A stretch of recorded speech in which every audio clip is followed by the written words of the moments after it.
Buenos días, estudiantes de quinto. Vamos a terminar la unidad, además de hacerle un repaso. Bueno, los componentes, los biocompuestos de una célula, por ejemplo, que básicamente en general podemos resumirlo en estos principales que vendrían a ser más del 90% de su composición, que es el carbono, hidrógeno, oxígeno, nitrógeno, fósforo y azufre. Ellos son incorporados a la estructura, organización y función de la célula a través del metabolismo, ¿no? Puede ser catabolismo o anabolismo. Estos deben ser ingresados obviamente como nutrientes, son nutrientes, y la célula los utiliza y los podemos ver tanto como en macro y en micro. En los macronutrientes podemos ver a los lípidos, a las proteínas y carbohidratos. Los lípidos se caracterizan por tener fósforo, nitrógeno y azufre. Pueden ser saturados y insaturados, eso tiene que ver con si tienen doble o simple enlace, son enlaces covalentes. Los que son saponificables, como por ejemplo las grasas y las ceras, tenemos a los fosfo y glucolípidos, fosfolípidos y glucolípidos, y los saponificables, como por ejemplo los terpenos, los esteroides, ¿no? Los glicéridos, que deberían ser las unidades de esto, y son insolubles en agua. Lo importante es que como son insolubles en agua, son importantísimos para la membrana celular, ¿verdad? También son una reserva de energía, ¿no? Pero es muy importante su organización, estructura y función. De hecho, por ejemplo, muchas bacterias, y en este caso, por ejemplo, el famoso virus COVID-19, tiene demasiada, por ejemplo, mucho lípido en la cobertura de su membrana y pared celular, no puede tener pared celular, es un virus. Pero bueno, su membrana y su pared tiene mucho lípido, por eso es que es muy fácil de vencerlo lavándose las manos. No se olviden que el jabón, o sea, que está hecho igual también de lípidos, porque saponificable significa que puede volverse jabón. No saponificable que no. Pero bien, por esta razón es que es muy fácil vencerlo con un simple lavado de manos, porque el jabón disuelve la grasa.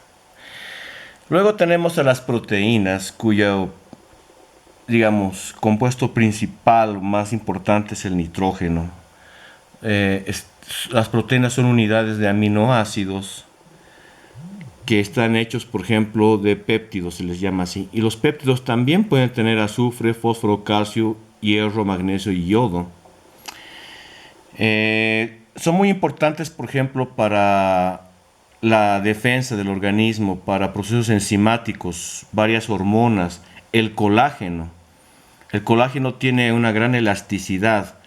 Luego también se pueden formar gluco, lipo y nucleoproteínas, que también son muy importantes en las membranas, ¿no?, celulares. Los carbohidratos. Bueno, no debo olvidarme que proteína es una biomolécula estructural, ¿no? Tiene varias funciones, ¿no? Como catalizar, defender y, por ejemplo, estructura de los músculos, por ejemplo, ¿no? Muchas funciones de ciertas moléculas importantes, claves, son proteínas. Los carbohidratos, que básicamente están hechos de carbono, hidrógeno y oxígeno, son de alta energía. Pueden haber los monosacáridos y los polisacáridos.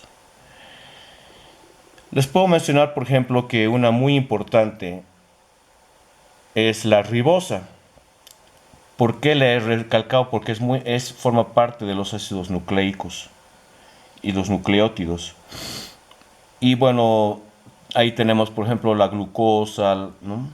Después fueron formar disacáridos, ¿no? Como la sacarosa, o estructuras de mayor peso molecular y enormes que también cumplen otras funciones, no solamente de energía, sino también estructurales y de protección o almacenamiento de energía, como el glucógeno en el caso de los animales, en el hígado, el almidón en las plantas, en las raíces, y quitina y celulosa en tanto en animales como en plantas, que son estructuras que sirven para la protección, ¿no? La quitina, por ejemplo, es importante en el exoesqueleto de los insectos, y la celulosa, por ejemplo, es importante para formar estructuras duras, como por ejemplo la lignina, que es la leña, ¿no? La celulosa, que son, bueno, todas ellas son carbohidratos. Luego tenemos las vitaminas y minerales que entrarían dentro de lo que vendrían a ser los micronutrientes.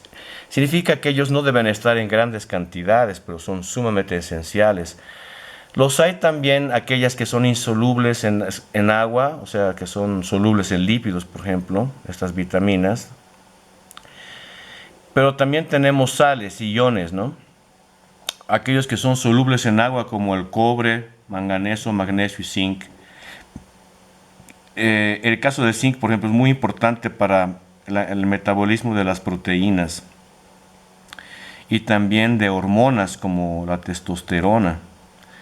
La vitamina D y B, por ejemplo, son sumamente importantes para el metabolismo de las proteínas, también del metabolismo de enzimas, del sistema nervioso, y por ejemplo también de la vitamina K es muy importante para que las plaquetas funcionen bien y se sellen las heridas, ¿no?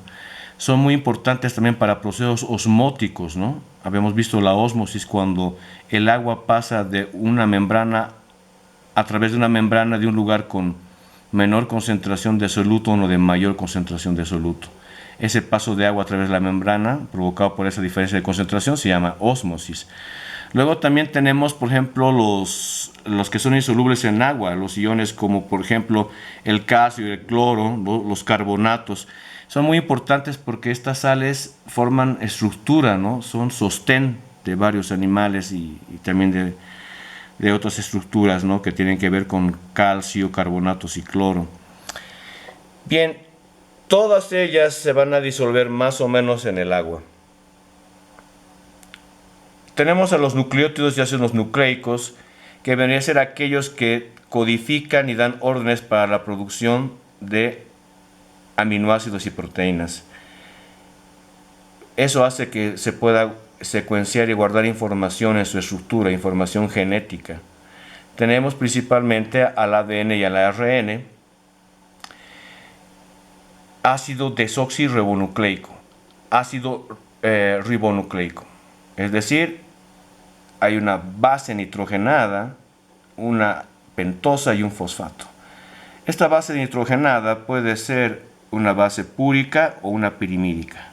En la púrica tenemos la adenina y la guanina, en las pirimídicas la citosina, timina y el uracilo, que es exclusivo del ARN.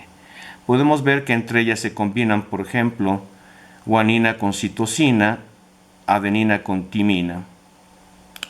Muy bien, queridos estudiantes, con esto hemos acabado la unidad, y estoy pendiente de cualquier consulta de su parte. Quiero anunciarles que próximamente, muy pronto, estemos usando el Google Classroom y el Zoom para hacer nuestras clases más dinámicas y respetar el horario de clases. Muchísimas gracias.